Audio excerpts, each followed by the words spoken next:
Forcaro también habría pagado un viaje del presidente de la Cámara de Diputados, Hugo Mota, un viaje completo a Lisboa, capital de Portugal, en junio de 2024. Según la Policía Federal, el banquero gastó más de 90,000 reales. La policía describe lo que sería un paquete de obsequios para el senador Ciro Nogueira. Entonces aquí, este es el padre, Enrique Forcaro, y la policía describe lo que llama un paquete de obsequios para el senador Ciro Nogueira. Y dice lo siguiente, que en relación con el senador, mucho más que solo pagar vuelos en aviones privados, lo cual ya es un gran gasto. La Policía Federal dice que Daniel Forcaro financiaba ventajas indebidas a partir de varios otros viajes para Ciro Nogueira.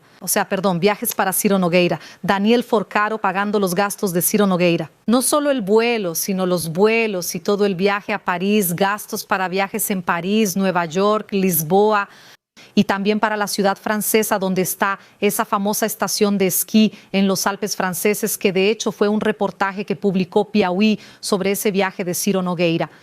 El informe de la Policía Federal afirma que el banquero Daniel Forcaro pagó noches de hotel en Lisboa para el presidente de la Cámara, Hugo Mota, del Partido Republicanos. Así, una investigación de la Policía Federal señala que una empresa vinculada al senador y presidente del Partido Progresista, Ciro Nogueira, recibió pagos mensuales del exbanquero Daniel Forcaro, que sumaron al menos 6 millones. Las transferencias habrían ocurrido entre junio de 2024 y agosto de 2025. Es muchísimo dinero. Quiero saber quién está aquí conmigo. Natalia Fruet está ahí. Ranier Bragón está ahí. Basilia Rodríguez. Entonces voy con Natalia Fruet. Natalia Fruet, ven acá. Vamos a platicar un poquito. Natalia, es mucho, pero mucho dinero. Y Ciro Nogueira sigue involucrado en escándalo tras escándalo. Así es, Raquel. Ahora el detalle de lo que ya veníamos diciendo hace bastante difícil, ¿no?, para el senador Ciro Nogueira mantener ese argumento de distanciamiento y de que no recibía mesada. Cuando él hace ese video, justo después de la operación de la Policía Federal que afecta al senador, dice que la empresa mencionada era una empresa de su papá. Y entonces, en la información divulgada el día de hoy, la Policía Federal refuerza que es una empresa vinculada a Ciro y a su hermano.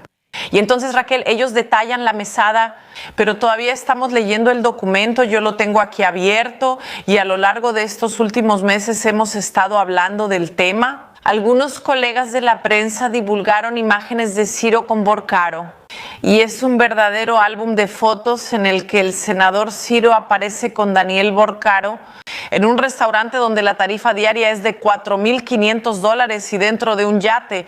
Es mucho material, además de ese valor de 6 millones de reales, según la investigación de la Policía Federal. Forcaro también pagaba estos otros aspectos de la vida del senador Ciro Nogueira, como viajes en jet privado. Ellos incluso presentan un levantamiento de varios viajes que se hicieron al extranjero, en los que el senador Ciro Nogueira utiliza aeronaves de taxi aéreo, que serían de Daniel Forcaro. Es mucho material.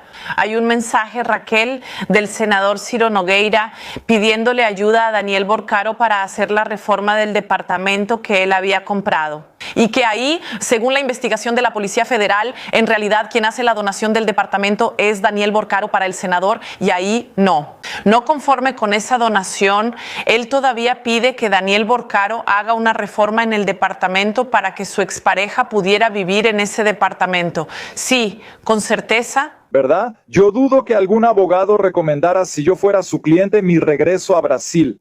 Mira lo que acaba de pasar, la condena de una persona que nunca fue citada en un proceso penal sobre coacción donde yo ni siquiera soy el autor de la sanción. Yo no firmo la sanción. Es si te detienes a pensar en la persona que soy. Ellos entienden que realmente la aplicación de la sanción es una amenaza. Entonces, deberían procesar a Trump, el secretario Rubio o el secretario del Tesoro, Scott Bassett, que son las personas involucradas. ¿Cuándo se aplica una de esas sanciones?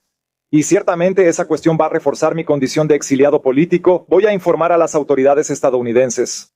Y eso va a ser otro capítulo, ¿verdad? Oscuro, nefasto, dentro de la historia de la justicia brasileña, que va a terminar por no ser respetada en ningún lugar del mundo. Imagínate, una autoridad internacional va a recibir una orden proveniente de Brasil, va a pensar, ese es aquel país, ¿no?, donde Italia, España, Estados Unidos y Argentina están negando la extradición. Entonces, es muy malo para el país. Y en relación con la campaña de Lula, Flavio es el único capaz de pasar la página de esta situación. Es el único candidato anti-establishment que es capaz de dar una amnistía y luchar por esa amnistía. Todos los demás no podrán hacerlo, ¿verdad? Ni hablar de Lula. Lula está de acuerdo con Alexandre de Moraes, igual que el candidato Renan Santos, del MBL, que hasta hace poco él y su grupo le mandaban corazoncitos, llamando a Alexandre, reforzando la tesis del gabinete del odio, etc. Entonces, cuando las máscaras caen, el único capaz de poner fin a esa persecución es Flavio Bolsonaro. Y por eso lo mencioné al final de mi nota que está publicada allá en mi X. La defensa de Jair Bolsonaro tiene 24 horas para explicar ante la Suprema Corte por qué el expresidente tenía un arma de fuego en casa durante la prisión domiciliaria humanitaria. La orden es del ministro Alexandre de Moraes. Guilherme Bausa está de regreso aquí para explicarnos esta decisión. Hola Bausa, buenas tardes otra vez.